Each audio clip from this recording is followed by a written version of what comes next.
This is HUPCast, the short, sharp podcast from the Hands Up Project.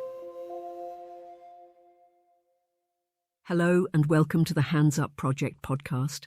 The Hands Up Project is an educational charity connecting young people and their English teachers in Palestine with a network of volunteers from around the world. In creating this podcast, we hope to amplify the voices of our friends in Gaza, English teachers and students whose faces we would normally see on Zoom every day of the week in storytelling and drama sessions.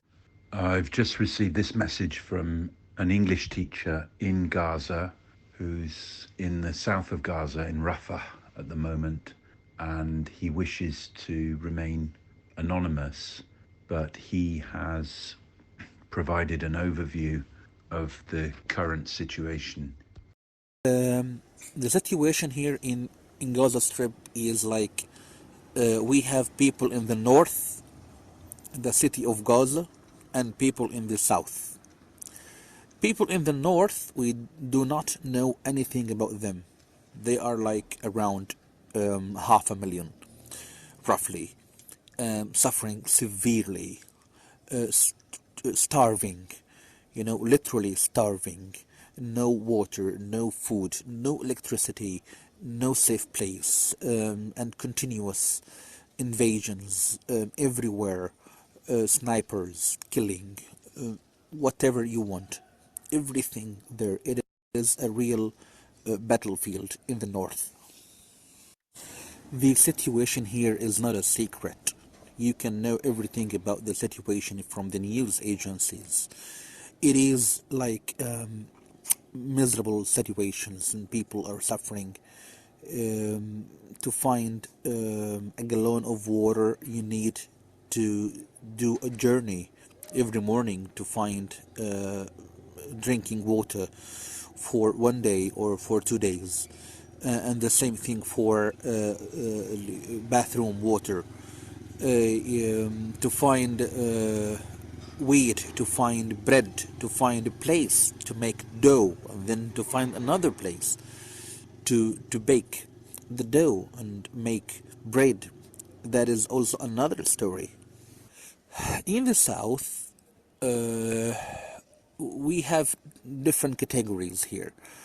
The place of Khan Yunis is similar to the north, similar to Gaza city. And also nowadays, the middle areas, Deir al-Balah, Nusayrat, Maghazi, are also similar to the north because there are ground forces there. The only safe place we can say, not completely safe, but the only safe place in comparison with other places now is Rafah city. That is why many people have moved to Rafah. Now we have around like 1.4 million people living in the small city of Rafah. Living in a tent is a catastrophe. No one can imagine that you live in a tent in a coastal area in January without even simple materials for living, no cooking gas, no heating devices. Even you may find difficulty in finding some wood pieces to make fire. The real number of Rafah population is like 250,000 people. So more than 1.1 million people are coming from the north areas and from other places, so they are displaced people. 1 million, let's say, or more, are displaced people in Rafah. 1 million people. Around a quarter of them, like 250,000 people, are homeless. Not anyone can find a place in a guest house or can pay a rent to have a house. So like more than let's say 3,000 people are homeless. That's why they decided to stay in tents. Now mothers are struggle to find children diapers. I can tell you that some sizes of children and babies diapers are not really available. For example, you may find in the market a small bucket of children diapers containing like 28 pieces, and you need to pay around 120 shekels, like around that is equivalent to 20 or $30, like $30. The prices are over the sky.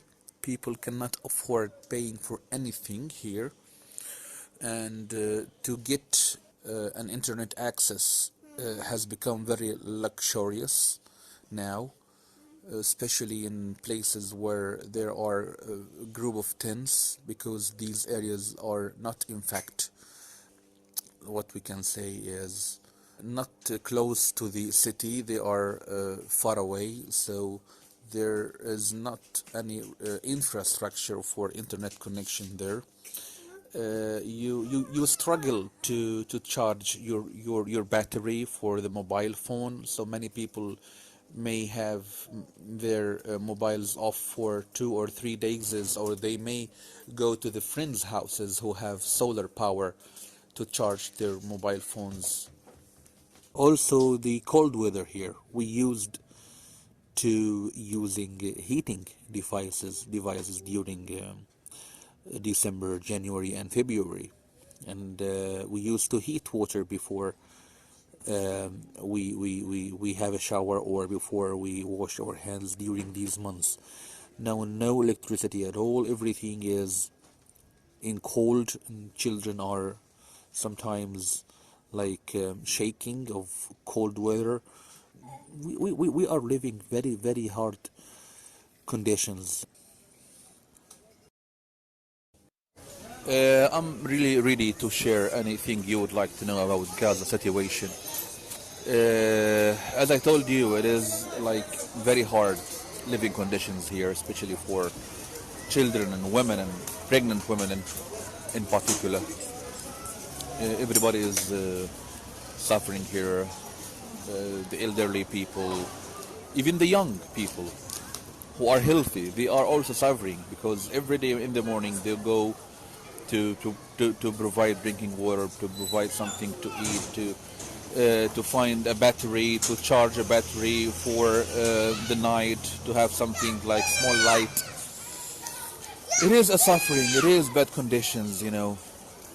And sometimes when I think about it, even millions of tons of aids don't work.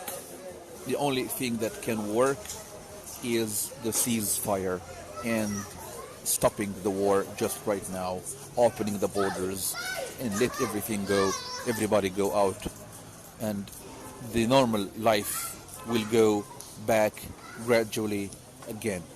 That is the only solution.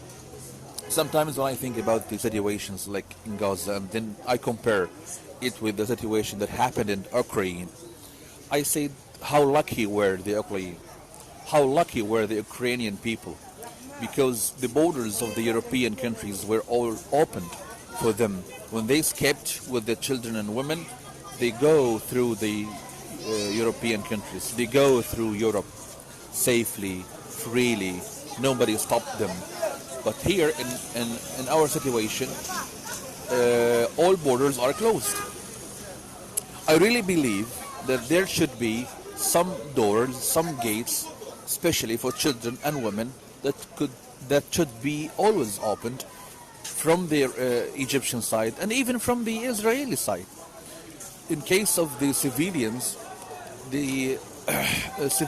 should leave this battlefield, at least temporarily, wherever this gate is, even from the Israeli side.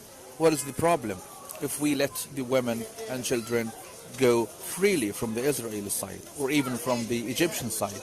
And they stay in safe place. Inside Israel, no problem. Inside Jordan, no problem. Inside West Bank, no problem. Inside Egypt, no problem. Inside anywhere else in the world. We are living in a very large universe. Is it now very narrow for Palestinians and the people of Gaza? Really, I feel sorrow for this, really.